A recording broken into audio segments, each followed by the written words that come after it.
On connaît tous ce sentiment-là, le sentiment de se donner corps et âme, de faire des semaines de 60 heures, de sacrifier ses soirées, ses fins de semaine. Mhm.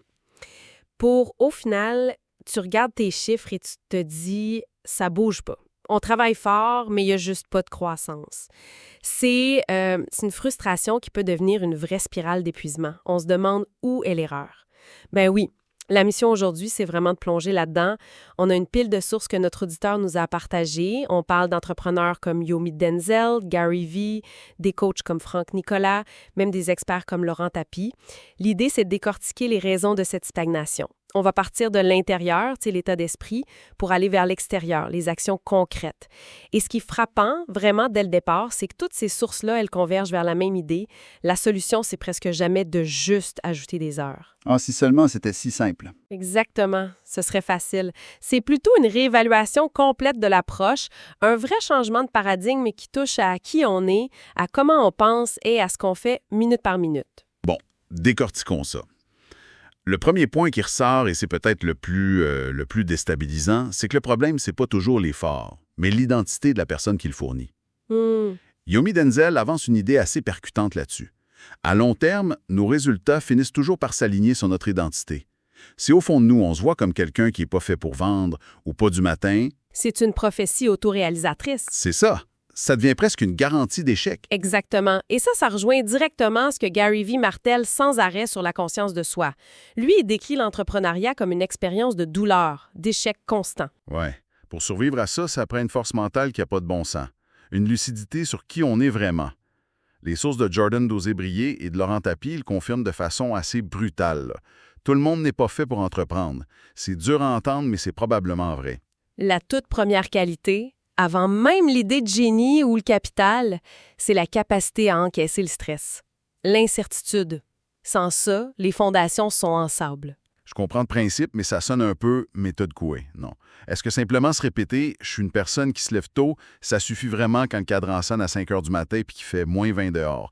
Ça marche-tu pour vrai, ce changement d'identité un peu forcé? C'est plus subtil qu'une simple affirmation positive. Yomi Denzel, lui, il l'explique comme la première étape pour briser un cercle vicieux. L'affirmation, elle change pas la réalité sur le champ. OK. Mais elle ouvre la porte à la possibilité. Elle combat la petite voix qui dit « de toute façon, je suis pas comme ça sert à rien d'essayer ». En changeant le discours de « je ne suis pas » à « je suis en train de devenir », on se donne la permission d'agir différemment. Ce n'est pas la solution magique, c'est la clé qui déverrouille la porte de la cage dans laquelle on s'est enfermé soi-même. OK. Vu comme ça, c'est la première brique. C'est nécessaire pour construire la suite. Mais même avec le bon état d'esprit, on en vient à cette notion de travailler fort. Est-ce que toutes les heures de travail se valent? Une des sources cite Jim Rohn, qui fait une distinction cruciale.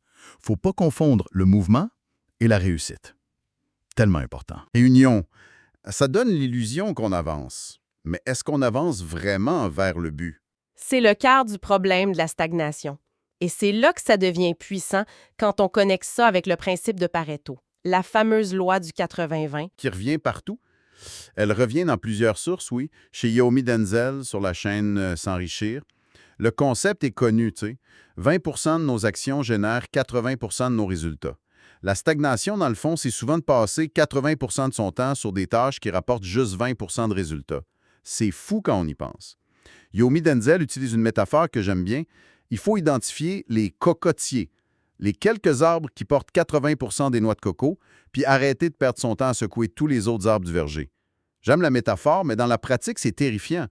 Ça veut dire ignorer volontairement 80 des choses qui nous semblent urgentes. Des courriels, des petites tâches admin, des demandes de collègues. Comment on gère la culpabilité ou l'anxiété qui vient avec le fait de laisser tomber tout ça? C'est la question clé. Et la réponse qui se dégage, c'est que ça demande un courage managérial énorme. C'est accepter de laisser tomber des petites balles pour pouvoir attraper les grosses. La première étape, c'est l'identification. Prendre une feuille, puis lister honnêtement les 3 ou 4 activités qui, si on ne faisait que ça, feraient vraiment exploser les résultats. Le reste, c'est du bruit. C'est un exercice brutal. Mais nécessaire. Et ça nous amène à un paradoxe soulevé par la source de S'enrichir qui m'a vraiment fait réfléchir. Souvent, les personnes les plus intelligentes sont celles qui restent le plus bloquées. Tellement. C'est complètement contre-intuitif. À l'école, on apprend à réfléchir avant d'agir, à avoir le plan parfait. Et là, on nous dit que dans le monde des affaires, ça peut devenir un handicap. Pourquoi? Parce que c'est un énorme changement de mentalité. Le marché, c'est pas un examen de maths. Il n'y a pas de bonne réponse à trouver dans sa tête en y pensant pendant des semaines. La paralysie de l'analyse, ça vient de la peur de l'échec, bien sûr, mais aussi de l'ego. L'ego. Ben oui, une personne intelligente a peur d'avoir l'air stupide en sortant quelque chose d'imparfait.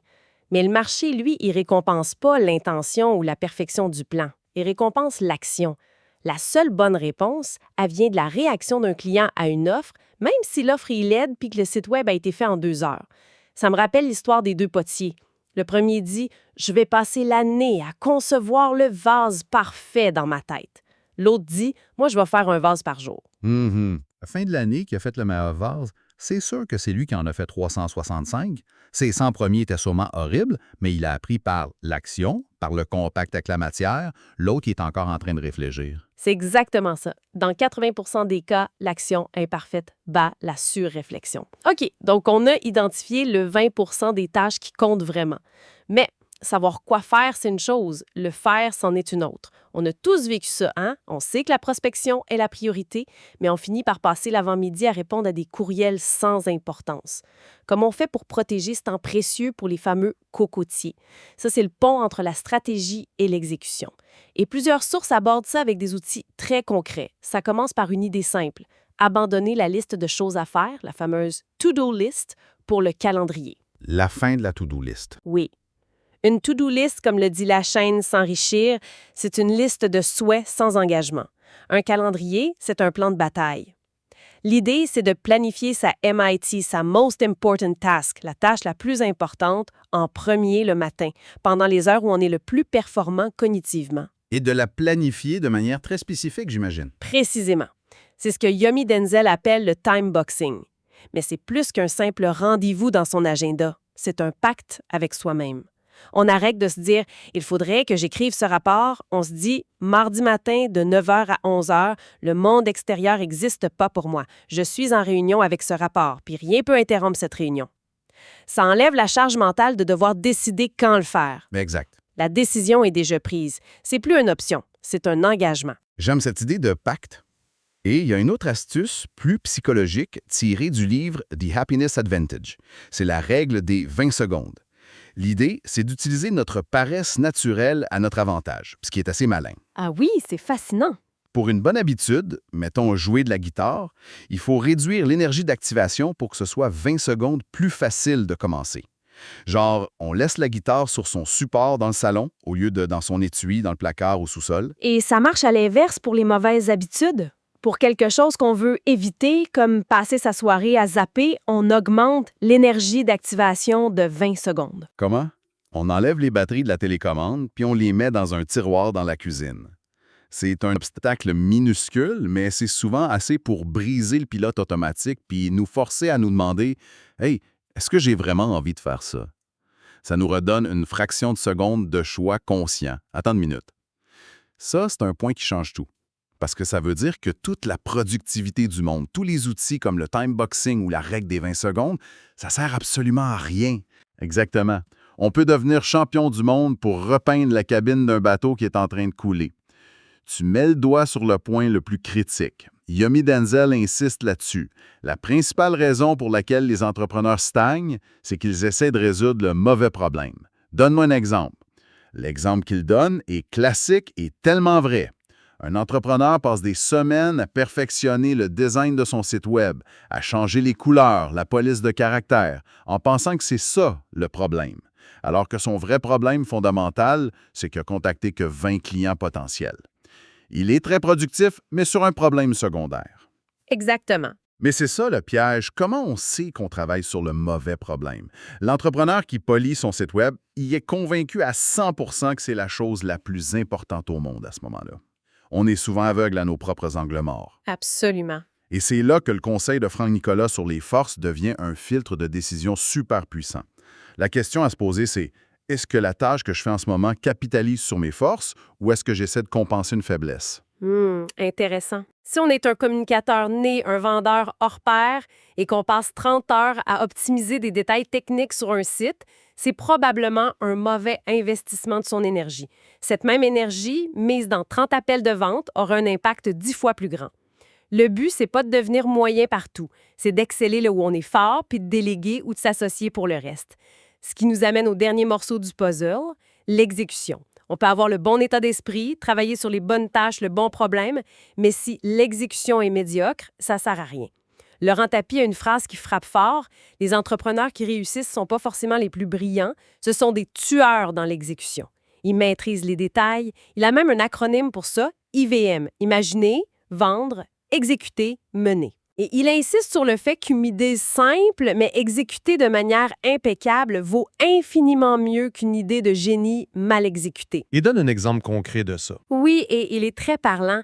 Il raconte avoir repris une équipe de vente dont les résultats étaient moyens. Il n'a pas changé le produit, ni les vendeurs. Il a simplement instauré un script téléphonique ultra précis où chaque mot, chaque silence, chaque objection possible était planifié et répété. Mais le résultat? Il a doublé le taux de transformation, Juste avec un script? juste en se concentrant sur l'exécution pure d'un seul processus. Ça démontre que la croissance se cache souvent non pas dans la prochaine grande idée, mais dans la maîtrise obsessionnelle des détails de ce qu'on fait déjà. C'est moins glamour, mais c'est souvent là que l'argent se trouve. Alors, qu'est-ce que tout ça signifie au bout du compte? Si on essaie de tracer une carte pour sortir de la stagnation, le cheminement semble assez clair.